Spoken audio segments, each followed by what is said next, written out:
Hi, my name is Carol Gino, and I'd like to talk to you for a moment about Amanda Trujillo, but not only.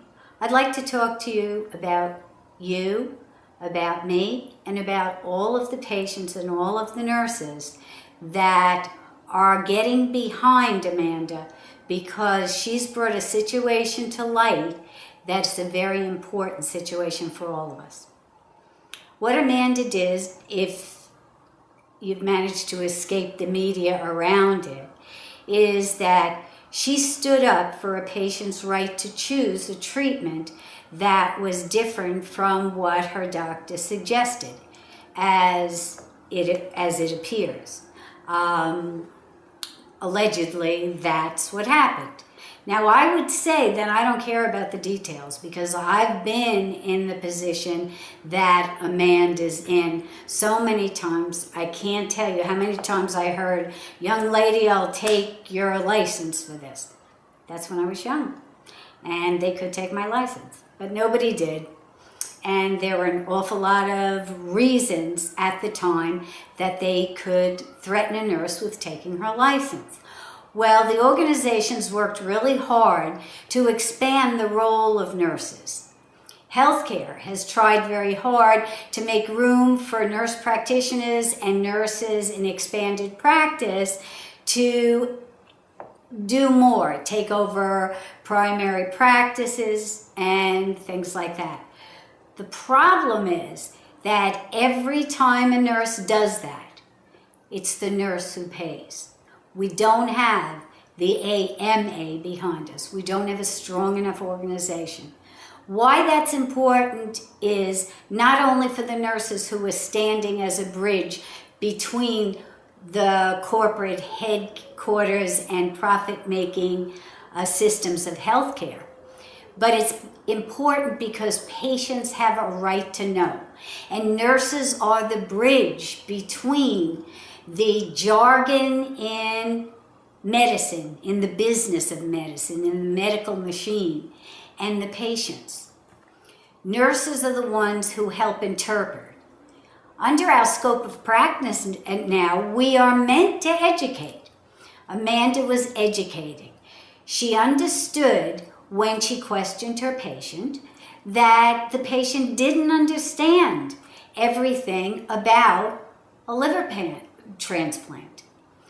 She understood that the woman had other concerns.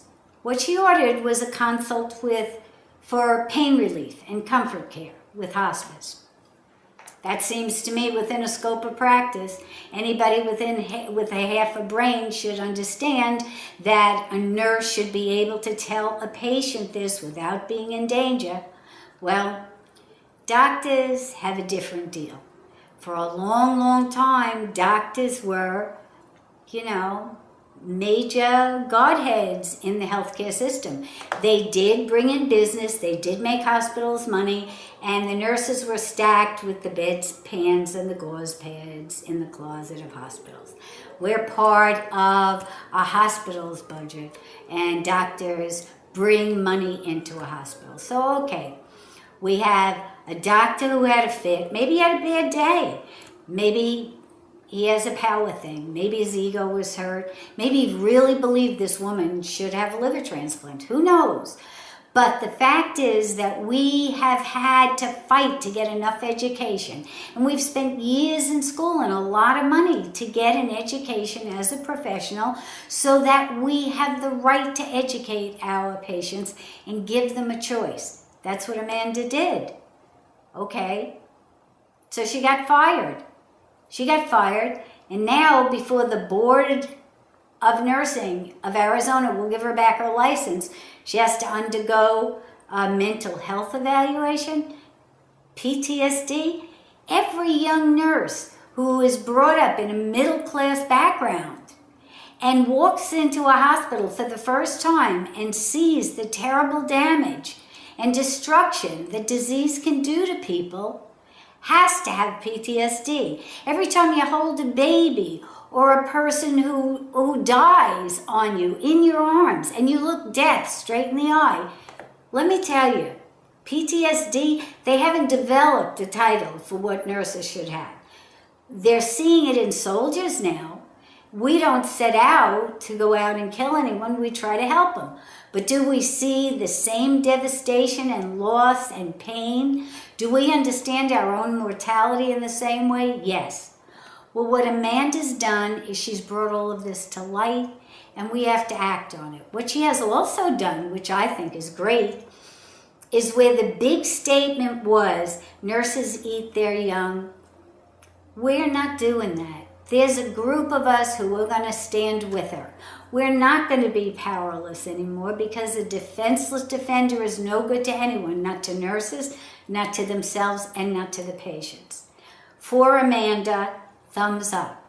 For the rest of us, let's get on there and fight for what we deserve. You want to be laying in a bed and having to have a liver transplant rather than comfort care and hospice because some doctor or nurse didn't have the courage or had a different agenda and didn't want to tell you what was coming? I want to know. I watched both my mother and father die at home with hospice care. I helped take care of them as well as my whole family.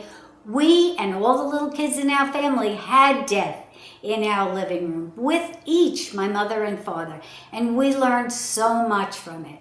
I believe Amanda nurses with her heart. I believe that's where the future of healing is, on our connection, all of us.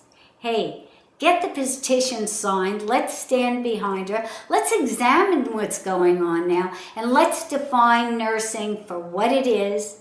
Remember, my dad always said, you can't demand respect, but you can command it. And every nurse I know commands respect for the work they do every day. Hey, thanks. Go to nurseup. This is Carol Gino, and there are a whole bunch of us on there. Listen to what we all have to say. We're giving you a look behind the scenes in nursing, in healthcare. You make a choice. It's your choice, it's your life, it's your body, and eventually you'll be in that bed. So get behind us. It is all of us doing this, okay? Thanks so much for your time.